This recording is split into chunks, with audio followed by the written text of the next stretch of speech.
정치권이 선거제도 문제로 후끈 달아올랐습니다. 연동형 비례대표제의 부정적인 입장을 밝힌 이해찬 민주당 대표의 발언이 단초가 됐는데요. 선거제도 개혁에 대한 민주당의 속내 그리고 앞으로 관련 논의가 어떻게 진행될지 오늘 더정치에서 짚어보겠습니다. 이해찬 대표의 발언, 아까 말씀드렸듯이 그 발언이 이제 문제가 됐는데요. 네. 어떻게 된 거죠? 그러니까 일단 언제 어디서 어떻게 네. 문제가 된 건지 좀 설명을 해주시죠. 예, 그 지난 16일 금요일 날 저녁에 그 용산구 한남동에 있는 문희상 국회의장 공간에서 네. 그 문희상 국회의장과 여야 5당 대표 부부들이 함께 만찬을 했습니다. 네. 이 자리에서 이해찬 대표가 이렇게 얘기를 했습니다. 연동형 비례대표제가 도입되면 현재 지지율로 볼 때 민주당이 지역구 의석을 다수 확보해 비례대표 의석을 얻기가 어렵다. 네. 그렇게 되면 비례의석을 통해 직능 대표나 전문가들을 영입할 기회를 민주당이 갖기가 어려워 연동형 비례제를 받아들이기가 어렵다. 네. 이런 취지로 얘기를 했습니다. 네. 그래서 이 내용이 이제 그날 당일날 밤에 일부 매체에서 보도가 됐었는데 네. 별로 부각이 안 됐죠. 그렇죠. 네. 예, 이 말이 갖는 의미와 이제 파급력 그런 것들에 대해서 명확하게 좀 짚지 않아서 네, 그런지 네. 좀 잠잠했었고요. 그러다가 이제 주말이 지나고 그 19일 월요일 날 그 정호진 정의당 대변인이 이제 이렇게 화장실 들어갈 때와 나올 때가 다르냐, 집권 세력이 됐다고 해서 정치적 대의 앞에서 유불리를 따지고 있다면 비난을 면하기 어려울 것이다. 라는 비판 논평을 냈습니다. 네. 그래서 이 비판 논평 이후에 한겨레가 이제 그 만찬 참석자들과 이런 분들이 이제 취재를 해서 그 이해찬 대표가 연동형 비례제를 수용하기 어렵다고 말한 것은 그동안의 민주당의 공약을 뒤집은 것이고 말을 바꾼 거다. 이런 보도를 하면서 사태가 일파만파 커지게 되었습니다. 야 3당, 그러니까 이해찬 대표의 발언에 대해서 왜 이게 문제다, 예. 야 3당은 반발을 하는 거죠? 예, 야 3당이 이제 얘기하고 있는 것은 그 집권 여당이 대통령의 공약을 뒤집었다. 또 민주당이 기득권 때문에 연동형 비례제를 좌초시키려고 한다. 네. 이제 이런 얘기를 하고 있습니다. 그 연동형 비례제가 도입이 되면 현재 그 민주당이 지역구 의석을 다수 확보해서 비례대표 의석을 얻기가 어렵다라고 말한 그 이해찬 대표의 말이 그 기득권을 명확하게 설명해 주는 걸로 좀 볼 수 있을 것 같은데요. 또 그 지난 6.13 지방선거에서 그 압도적으로 승리한 그 민주당의 그 압도적인 승리가 또한 기득권 의식을 강화시켜 줄 걸로도 볼 수 있을 것 같습니다. 네. 그 연동형 비례대표제가 뭔지 좀 간단하게 이게 우선 설명을 좀 해주셔야 될 것 같은데. 연동형 이전에 네. 비례대표에 대해서 사람들이 이제 잘 모를 수가 있습니다. 네. 우리나라 헌법에 비례대표를 두게 돼 있어요. 뭐 미국에는 비례대표 없는데, 미국이 선진국인데 거기 없는 비례대표제를 우리나라는 왜 만들어서 뭐 문제가 있다 이런 비판들을 하는데, 네. 그렇지 않습니다. 미국은 이제 정치 문화 자체가 승자 독식이죠. 51% 이론상 51% 지지하면 의석 전부 다 한 정당에서 가져갈 수도 있는 거죠. 근데 우리나라 헌법에서는 이제 그런 승자 독식 제도에 좀 폐해를 보완하기 위해서 비례대표제를 두도록 헌법에서 명시를 하고 있고요. 실제로 비례대표제가 잘 작동을 합니다. 지난번에 20대 총선의 예를 좀 들어드리면, 그때 이제 더불어민주당이 지역구에서는 110명을 당선시켰고요. 새누리당이 105석.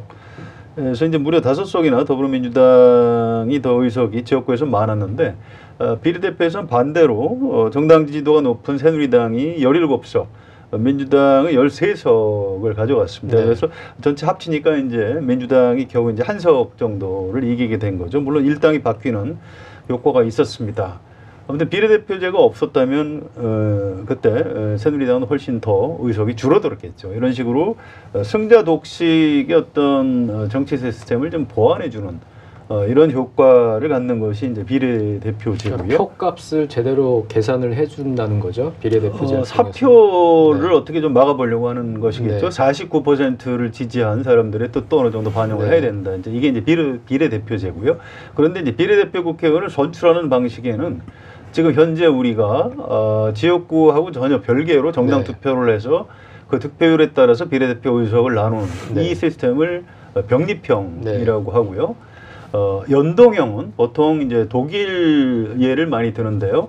정당 득표율에 따라서 지역구하고 비례대표 의석 전체를 다 정당별로 이렇게 분배하는 그런 시스템입니다. 거기다가 그걸 권역별로 하게 되면 이제 권역별 연동형 네. 비례대표제 이제 이렇게 되는 거죠. 네. 그래서 이 연동형 비례대표제를 하겠다라고 누차 문재인 대통령과 지금 민주당 쪽에서는 약속을 했었고요. 그런데 정치 지형이 바뀌어서 이제 승자 독식에 오히려 최대 수혜자가 된 겁니다. 그러니까 마음이 바뀐 거죠. 이거 뭐 연동형 해봐야 자유한국당만 좋은 일 시켜줄 수 있고 제3당만 좋은 일 시켜줄 수 있을 것 같으니까 이거 좀 해주기 싫다 이런 속내가 최근에 이해찬 대표 입을 통해서 드러나고 있는 이런 현상이라고 보시면 될 것 같습니다. 그러니까 정당 득표가 만약에 10%고 의원 정수가 300명이다. 그러면 300명의 10%인 30석을 가져가야 되는 거고 근데 이 정당이 지역구에서 10석밖에 못 가져왔으면 나머지 20석은 비례대표로 채워주는 것. 이게 이제 연동형 비례대표제라고 이제 할 수가 있는데 조금만 더 설명을 드리는 게 좋을 것 같은데 정의당이 지금 지지율이 한 10% 정도 역대 총선 앞두고 되는데 그렇다면 정의당이 항상 30석 정도를 하는 게 맞는 겁니다. 연동형에서는 당연히 그렇게 해야 되는데 실제로 정의당 의석이 그렇게 된 적이 없죠. 뭐 지금도 5석, 6석 뭐 이 정도에 그치는데 그 이유가 이제 연동형이 아니기 때문에 그렇게 손해를 봐왔죠. 지혜성이 떨어지기 때문에. 그렇습니다. 그래서 이제 문재인 대통령을 비롯해서 민주당 쪽에서 연동형을 하겠다 하니까 정의당을 비롯해서 제3 정당에서는 다 환영을 했었죠. 근데 다시 안 하겠다고 하니까 아니 이럴 수가 있느냐라고 지금 막 불같이 화를 내고 있는 이런 장면인 거죠. 그 뒤에 뭐 저희가 이제 기사를 그렇게 처음에 쓰긴 했지만 좀 잘못 우리가 그러니까 기사가 좀 과하게 나갔다 이런 식으로 이제 해명을 하고 이해찬 대표가 또 간담회도 하고 그랬어요. 뭐라고 얘기를 했죠? 그때 이제 그렇죠. 저희 보도로 인해서 이제 선거제도 개혁 이슈가 이제 뜨거운 감자가 되고 그러면서 이제 이해찬 대표에게 한겨레 보도와 관련한 확인 취재 요청들이 많이 들어갔었고 그런데 이제 민주당은 이제 한겨레의 제목이 좀 틀렸다, 뭐 말 바꾼 적 없다 이런 식으로 좀 부인으로 일관해 왔었습니다. 그러다가 이제 지난 23일 금요일에 이해찬 대표가 이제 기자간담회를 자청해서 이제 이 자리에서 뭐라고 그랬냐면 국회의원 선거에서 소수 정당의 정당 득표율이 어느 정도 나와도 지역구에서는 낙선되기 때문에 비례성이 약화된다, 현재 제도가. 그래서 그걸 보정하는 방안으로 양보할 수 있다는 것이지. 그러니까 민주당이 양보할 수 있다는 것이지 100% 비례대표로 몰아주겠다는 건 아니다. 이렇게 얘기를 하면서 사실상 국회의장 만찬에서 했던 발언과 마찬가지의 그 연동형 비례제에 대해서 부정적인 입장을 재확인하는 발언을 했던 겁니다. 그래서 이제 그 발언을 또 이후에도 선거제도와 관련해서 이제 민주당 그의 말바꾸기 논란이 계속해서 커져가고 그 비판의 화살이 계속 당대표인 그 이해찬 대표에게 쏠리자 이제 거기에 대해서 이제 부담을 느낀 민주당이 그 원내대표 단위에서 이루어졌던 그 선거제도 개혁 이슈를 당 차원으로 이제 끌어올려서 그 윤호중 사무총장에게 그 선거제도 관련된 당내 논의를 관장하게 했고 그래서 윤호중 사무총장이 오늘 오전에 첫 기자간담회를 하기도 했습니다. 설명을 어떻게 하든 말을 바꾼 게 맞습니다. 왜냐하면 2015년 2월 달에 중앙선관위원회에서 권역별 비례대표제 정치개혁안을 냈는데 그게 정확히 연동형입니다. 그래서 뭐 그렇다고 연동형을 다 주겠다는 것이 아니다. 이건 이제 그 말 자체가 성립을 하지 않습니다. 연동형이라 하면 정당의 득표율대로 의석을 나누는 게 연동형이고요. 그걸 부분적으로 하면 연동형이 아니죠. 그건 뭐 말 바꾸기가 맞는 거고요. 민주당 입장에서는 비판받아 마땅한 겁니다. 지금 공식적으로는 당대표나 사무총장, 대변인이 우린 말 바꾼 적이 없다 이렇게 얘기를 하지만 민주당 의원들 개별적으로 만나면 왜 말을 바꿔서 비판을 안 받아도 되는 비판을 지금 자초하고 있느냐 이런 얘기들을 하고 있죠. 이렇게 이제 상황이 급박하게 돌아가고 코너에 몰리니까 윤호중 사무총장이 뭐라고 얘기를 했냐면 민주당은 2번의 대선과 총선에서 단 한 번도 연동형 비례대표제라고 하는 것을 명문화해서 공약으로 발표한 적이 없다고 얘기를 했어요. 그래서 공약을 바꾼 게 아니라고 주장하는데 아까도 말씀하셨지만 이 얘기도 이제 허구라는 거죠. 예전부터 이 역사가 있고요. 민주당이. 그래서 그 보면은 이제 민주당이 2012년 대선과 2017년 대선 때 그리고 2016년 국회의원 선거 때 모두 권역별 정당명부 비례대표제라고 이제 돼 있는 공약을 제시를 했었고요. 그리고 이제 노무현 전 대통령도 2010년 그 이제 사후에 출간된 자서전 운명이다에서 선거구제를 바꾸는 게 집권하는 것보다 훨씬 더 큰 정치 발전을 가져온다. 네. 그 방식으로는 독일식 권역별 비례대표제가 네. 제일 좋겠다라고 말한 바가 있는데 네. 그 독일식 권역별 비례대표제가 바로 연동형 방식입니다. 네. 가장 대표적으로 네, 네. 다른 나라에서도 많이 수입해서 지금 이제 뭐 뉴질랜드나 이런 나라들에서 수입해서 지금 하고 있는 방식인데요. 네. 그런 이제 공약과 그런 발언들이 주요 발언들이 있었고 또 그러니까 이제 그 말 자체는 권역별 정당 명부식 비례대표제로 연동형이란 말이 들어가 있지 않지만 이 방식이 다 연동형 비례제를 네. 전제한 것이라는 것은 그 뭐 정치권이나 시민사회 모두 다 그렇게 이해를 해왔던 겁니다. 네. 그런데 이제 민주당에서 권역별 정당명부 비례대표제가 마치 연동형과 이제 관련이 없는 것처럼 전혀 이야기를 별개인 하면서 것처럼. 예, 네. 논란을 이제 스스로 키워갖고 자초를 한 거고요. 네. 그래서 그 이제 오늘 윤호중 사무총장 그 기자간담회에서도 그러면 이제 그 권역별 정당명부 비례대표제의 연동형 방식을 고려한다고 했는데 과연 그 방식이 어떤 방식인지 좀 구체적으로 제가 질문도 했었는데 그에 대해서는 이제 구체적인 내용에 대해서는 정개특위에서 논의한다 이러면서 이제 좀 즉답을 피했고요. 네. 그리고 이제 그 원칙적으로만 그냥 선거법 관련 임무를 본인이 맡고 나서 당내 의견을 이틀 동안 수렴을 했고 그 결과 연동형 제도 도입에 대해서 열어놓고 협의를 해나가자. 그리고 그 구체적인 내용은 정개특위에서 논의하자 이렇게 얘기됐다고 밝혀왔습니다. 네. 그러니까 이제 두 가지인데요. 문재인 대통령 2017년 대선 공약집을 찾아봤어요. 이렇게 돼 있습니다. 국회 구성의 비례성 강화 및 지역 편중 완화. 이게 큰 글자로 돼 있고요. 그 밑에 이렇게 화살표에서 국회의원 선거에 권역별 정당 명부 비례대표제 도입. 물론 연동형이란 말은 없습니다. 그렇지만 비례성 강화가 바로 이제 연동형을 의미하는 것이고요. 또 더 중요한 건 2015년 중앙선관위원회에서 제시한 선거제도 개편안에도 연동형이란 글자는 없습니다. 네. 이게 왜 그러냐면 우리나라 그 정치계 또 학계에서 연동형이라는 단어를 쓰기 시작한 지 얼마 되지 않습니다. 네. 아주 최근의 일이에요. 중앙선관위의 선거제도 개편안도 보면 권역별 의석 할당 이렇게 돼 있어요. 연동형이란 말은 없습니다. 그렇지만 중앙선관위 안이 바로 독일처럼 100% 연동형이죠. 네. 그래서 우리는 연동형이라는 말을 한 적이 없으므로 말 바꾸기 한 적이 없다. 이 민주당 설명은 잘못된 거죠. 네. 말 바꾸고 있는 겁니다. 네.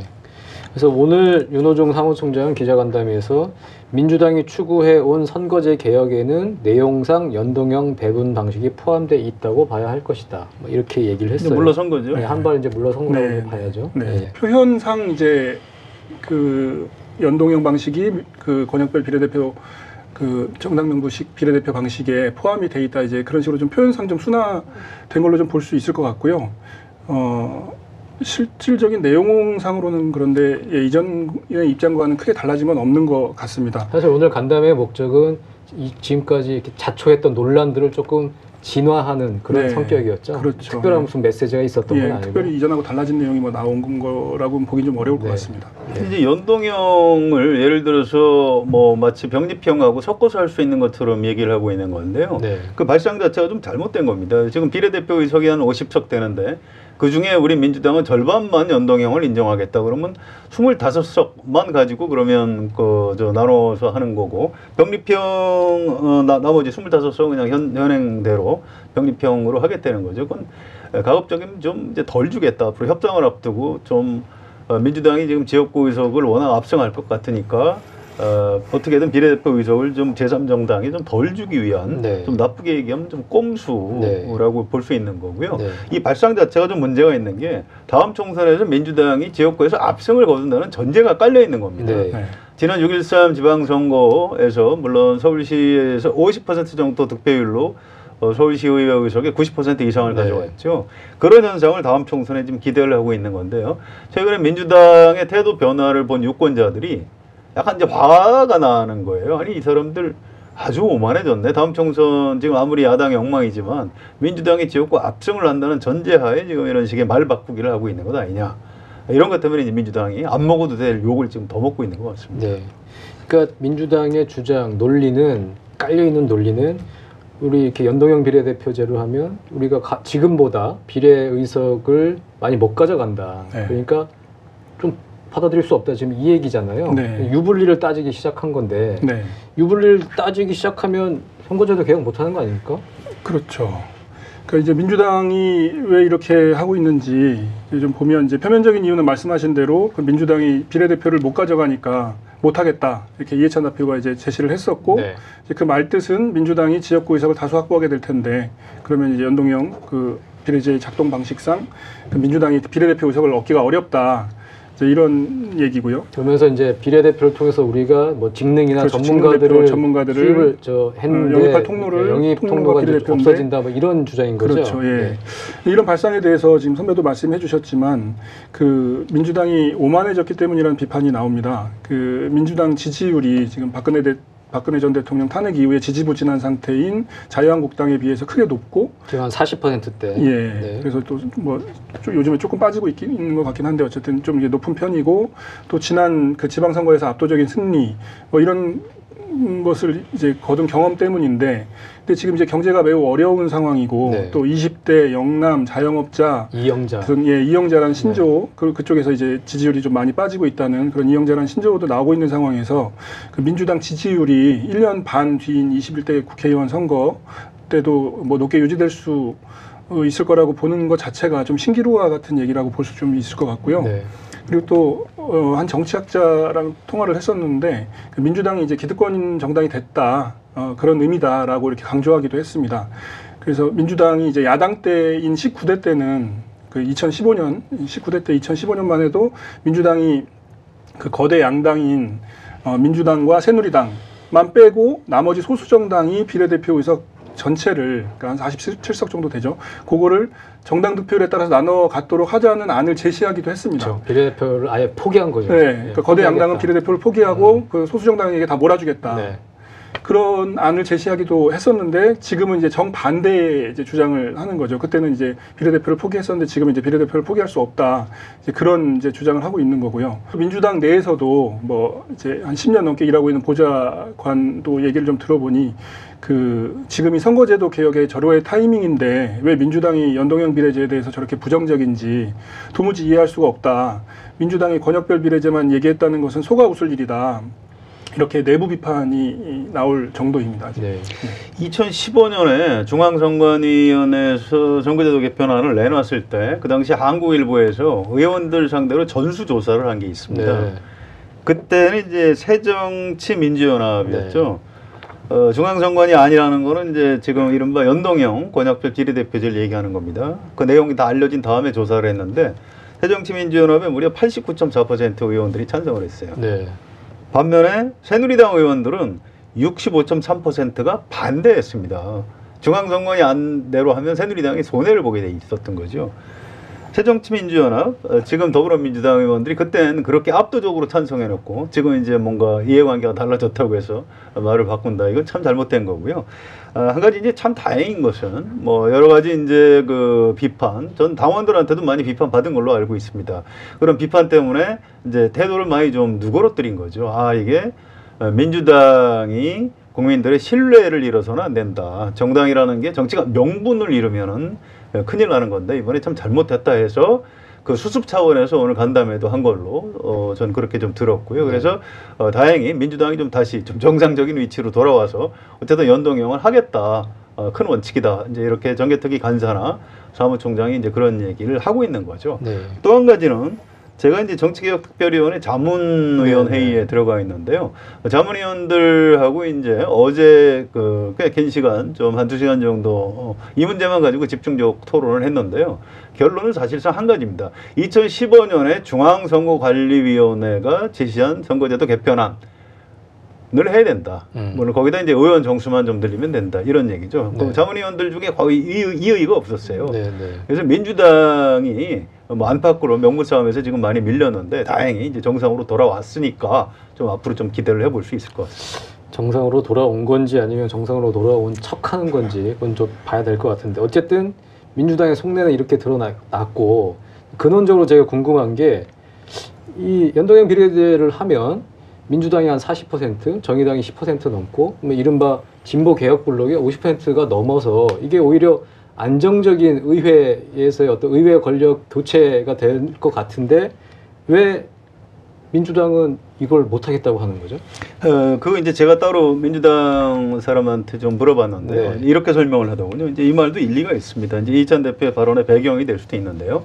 20대 총선, 2016년 20대 총선의 정당 득표율에 네. 그 비밀이 있습니다. 그 당시에 그 새누리당이 정당 득표율이 33.5%였어요. 더불어민주당은 25.5%였고요. 네. 국민의당이 26.7%. 네. 국민의당이 더 높았던 겁니다. 그래서 현실적으로 이번 지방선거에서는 민주당이 압승을 했지만 바로 지난 총선 때 이렇게 이른바 보수 정당이 33% 정도 그때 이제 공천 파동 때문에 많이 약해졌는데도 불구하고 새누리당이 무려 33%의 의석을 가져가 버리면 민주당이 의석이 많이 줄어들 수밖에 없다. 네. 이런 얘기를 하는 거고요. 이게 이제 다른 것보다도 이제 한반도 평화 앞으로 그 남북 관계를 민주당에서 굉장히 그 중요하게 주요 정책으로 해나가려면 국회에서 다수 의석을 확보해야 되는데 이 잘못하면 이른바 보수 남북 관계 개선에 반대하는 보수 세력이 의회 다수를 내줄 수 있는 것 아니냐 이런 걱정에서 연동형에 대한 어떤 반대 이런 것들을 좀 얘기를 하고 있다 이런 설명을 좀 하더군요. 네. 근데 2016년 총선은 박근혜 대통령 탄핵 전이고요. 그리고 당시에 주요 정당으로 있었던 국민의당은 지금 흔적도 없이 사라졌고요. 지금 상황이 다른데도 그때 기준을 가지고 이런 우려를 하는 건 좀 기우 아닌가요? 그렇죠. 기우죠. 그리고 좀 말이 잘 안 되는 거고요. 지금 또 바른미래당이 지금 있는데 교섭단체 30석을 가지고 있죠. 이제 내년에 이제 정계 개편이 예상이 되는데 선거 지형이 어떻게 될지도 모르고 이런 상황이죠. 그래서 이제 더불어민주당 입장에서는 국민들에게 이제 신뢰와 명분을 놓치지 않아야 하는데 이번에 그 선거법 협상 과정에서 좀 제가 보기엔 좀 상당히 큰 실책을 좀 저지른 것 같습니다. 네. 지금 이해찬 대표의 발언으로 상당히 불이 빨리 붙은 것 같아요. 선거제도 개혁 문제가. 앞으로 어떻게 될까요? 우리 김동현 기자. 예, 오늘도 심상정 정개특위 위원장이 기자간담회에서 기자간담회를 했는데 거기 또 이제 늘 하던 얘기인 가장 많이 듣는 질문이 선거제도 개혁 그거 어떻게 되겠냐, 네. 되겠냐, 가능하겠냐 이런 질문을 또 많이 받고 있다는 얘기를 오늘도 했는데요. 그러니까 사실 현실만 놓고 보면 선거제도 개혁이 이 게임의 룰을 정하는 일이라서 모든 정당이 합의하지 않으면 선거법 개정을 이루기가 어렵고 네. 그런데 지금 이제 그런 상황인데 연동형 비례제에 대해서 민주당은 소극적이고 자유한국당은 거의 반대 입장으로 알려져 있기 때문에 쉽지 않아 보이는 것은 사실입니다. 네, 하지만 이제 어쨌든 중요한 건 여론인 것 같습니다. 민심이 이제 그대로 반영되는 연동형 비례제 실시와 또 의원 정수 확대, 지금 이런 주요 선거제 개혁안들이 실현이 됐을 때 그러면 현재 고성과 막말로 싸움질만 하는 동물국회, 또 일 안 하는 식물국회, 이것을 진짜로 일하는 국회, 또 국민을 위해서 건설적인 다툼을 하는 국회로 만들 수 있다라는 것을 제시하는 것이 매우 좀 필요한 상황인 것 같고요. 네. 그래서 이제 지금 유치원 비리 문제나 채용 비리 문제 등을 파헤쳐서 국민들로부터 이제 호응을 받고 있는 의원들과 같은 그런 의정 활동들이 이 선거제도 개혁을 통해서 더 많아지고 보편화될 수 있다는 걸 좀 많이 좀 이렇게 정치권에서도 그렇고 저희 언론도 그렇고 좀 그렇게 알려내고 그렇게 하는 과정들이 좀 많이 필요한 것 같습니다. 네. 이제 자유한국당 얘기를 빼놓을 수가 없습니다. 네. 사실은 지금 욕은 민주당이 먹고 있지만 내심 이 반대하는 강도는 자유한국당 쪽이 좀 훨씬 강하고요. 네. 자유한국당은 지금 내부 사정이 복잡합니다. 당장 이 선거제도에 대해서 말을 할 수 없게 돼 있어요. 정개특위 간사가 인천의 정의우수업 의원인데 거의 발언을 안 합니다. 그래서 한번 물어봤어요. 왜 말을 안 하느냐 그랬더니 이 말을 하면 당내에서 파장이 어떻게 일어날지 알 수가 없기 때문에 말을 할 수가 없다고 합니다. 12월에 당장 원내대표 선거가 있고요. 2월 말 3월 초에 차기 당권, 당대표가, 당대표 선거를 해야 됩니다. 이렇게 당내가 정비가 안 돼 있고요. 수도권하고 부산 경남 의원들하고 또 대구 경북 의원들하고 이해관계가 굉장히 많이 네. 엇갈려 있고 이런 상황에서 간사가 함부로 개인 의견을 말을 했다가는 당내 파장이 너무 크다 이제 이런 얘기입니다. 그래서 사실은 현실적으로 지금 정치개혁 특위에서 합의를 이루기가 현실적으로는 좀 불가능한 이런 상황입니다. 자유한국당 안에서 어느 정도 의원들의 다수 의견 또는 당론이 대략의 윤곽이라도 결정이 돼야 정개특위 안에 이제 협상이 가능하게 되는 거고요. 어쨌든 그 계기는 2월 말 3월 초에 어떤 그 전당대회 이후 또 내년 여름이나 가을 정도로 예상되는 지금 야권의 어떤 정계 개편 이런 것들이 어느 정도는 마무리돼야 비로소 아마 선거제도 개편에 진짜 협상이 시작될 것이다. 이제 이렇게 보는 게 좀 객관적인 상황이죠. 다만 정치인들은 이제 약간 그 마술사 같은 경향이 있습니다. 이 불가능한 데서 또 뭐 교묘하게 또 타협을 해서 성과를 낼 가능성도 있기 때문에 뭐 제가 뭐 안 된다 이렇게 단정을 하고 싶지는 않고요. 심상정 위원장 표현대로 정치는 가능성이 예술이다. 뭐 이런 표현을 하고 있으니까 좀 더 기대를 갖고 지켜보고 싶습니다. 네, 좀 가능성이 점점 높아졌으면 좋겠는데요. 네, 그 민주당이 오늘 그간의 논란을 진화하긴 했지만 그 예전만큼 연동형 비례대표제에 대한 열망은 없는 것 같습니다. 상황이 변한 건 하나죠. 야당에서 여당이 됐고 현재 가장 의석이 많은 기득권 정당이라는 것. 권력을 내놓더라도 선거제도 개혁만큼은 꼭 해야 하겠다던 노무현 전 대통령. 그 후예들은 대체 어디 있는지 모르겠습니다. 더 정치 오늘 여기까지입니다. 감사합니다.